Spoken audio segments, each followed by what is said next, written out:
Sobat Catur, di kesempatan ini saya akan memberikan kepada Anda 3 pembukaan yang dapat diterapkan untuk menciptakan jebakan. Dan ini terkhusus bagi pemegang buah putih. Dan sebelum ke sana saya akan memberikan studi kasus. Coba perhatikan sampel pajal ini teman-teman, saya sudah siapkan. Putih melangkah dan menang. Bagaimana teman-teman? Mengapa saya tunjukkan ini di awal? Karena ini adalah menjadi pondasi bagi kita untuk mengingat bagaimana variasi selanjutnya, oke? Di sini langkah terbaik kita yaitu dengan pion GH4, teman-teman. Yaitu ke depan untuk menjebak gajah. Apa yang harus dilakukan oleh hitam? Apabila diambil H6, maka inilah beruntungnya bahwa ada kuda di pusat. Ingat ya, inilah untung kita ke depan, kuda di pusat, sehingga kuda memukul gajah. Pion tentunya wajib menerima, dan kita lihat, inilah yang menjadi keuntungan kita ke depan, bahwa pion ini menjadi lemah. Oke, ini adalah kuncinya.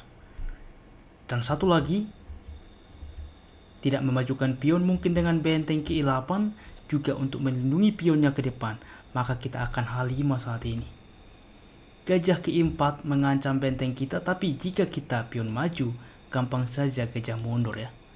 Dan di sini kita akan memanfaatkan keunggulan karena apa? Gajah sudah meninggalkan perlindungan dari pion sehingga kuda memukul pion, teman-teman. Gajah memukul benteng, kuda memukul benteng.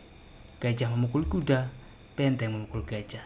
Kita lihat selain unggul satu pion, kita juga mempunyai keunggulan di mana pion ini menjadi pion yang sangat lemah. Oke teman-teman, jadi berangkat dari sini, saya akan memberikan 3 variasi pembukaan bagi Anda di pelajaran kali ini. Check it out. Baiklah, pada pembukaan pertama kita pada pembukaan Skandinavia E4 dibalas pion ke D5. Pion memukul pion, menteri memukul kembali, dan kuda ke C3 mengancam menteri. Menteri ke A5 ini biasanya main lane, dan D4 teman-teman. Kuda ke F6 dimainkan dan kuda ke F3. Dan biasanya melihat karena kuda kita sudah satu diagonal dengan menteri, yaitu dengan gajah ke G4, pion ke H3. Di posisi ini apabila gajah memukul kuda, kita memukul kembali, dan cukup rugi bagi hitam karena apa? Berangkat gajah kala tempo dan kita mengaktifkan menteri. Oke, dan biasanya nih bahwa gajah mundur ke H5 tetap mempertahankan pinon. Ini cukup sering teman-teman. Sehingga kita akan memainkan G4, gajah ke G6, dan kuda ke E5. Lihat teman-teman struktur ini, bahwa kita sudah menyerupai bagaimana puzzle yang saya berikan di awal, di mana kita akan mensupport pion file H maju. Apa yang harus dilakukan? Biasanya E6 juga untuk mensupport gajah ke depan melanjutkan rokade, dan kita H4 teman-teman.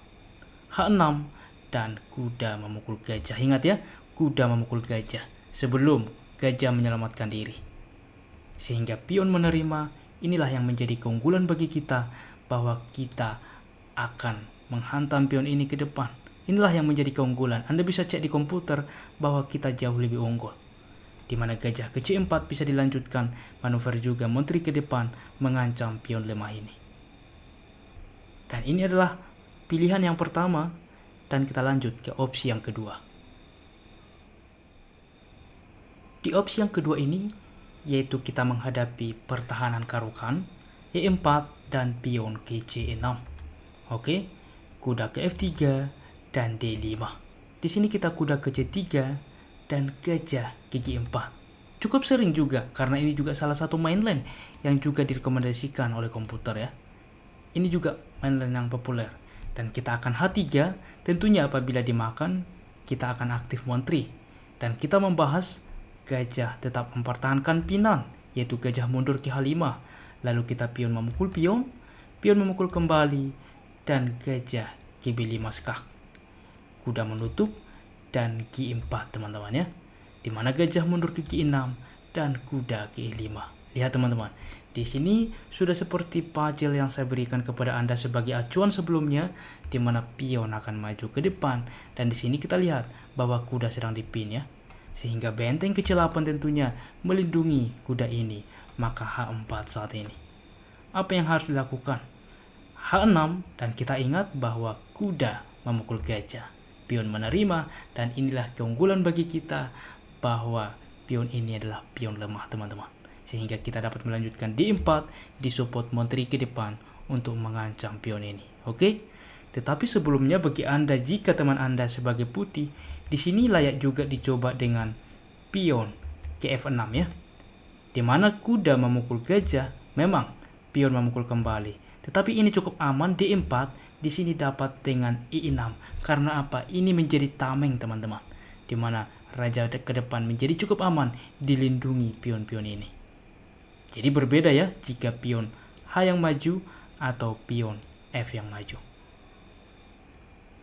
Dan kita masuk ke opsi yang ketiga. Di opsi yang ketiga ini saya akan memberikan pada pembukaan reti kuda ke F3. D5 ini juga salah satu balasan yang cukup sering tentunya pada pembukaan reti. G3 mempersiapkan fianchetto, C6 dan gajah gigi 2, gajah gigi 4. Cukup sering ya. Di sini kuda ke E5 langsung teman-teman, mengancam gajah, gajah ke H5 dan pion gigi 4. Lihat mengancam gajah, gajah gigi 6 dan H4. Inilah yang akan kita bahas. Ini juga menyerupai puzzle yang sudah saya tunjukkan sebagai acuan di awal ya. Apa yang harus dilakukan? Di sini saya akan memberikan 3 opsi.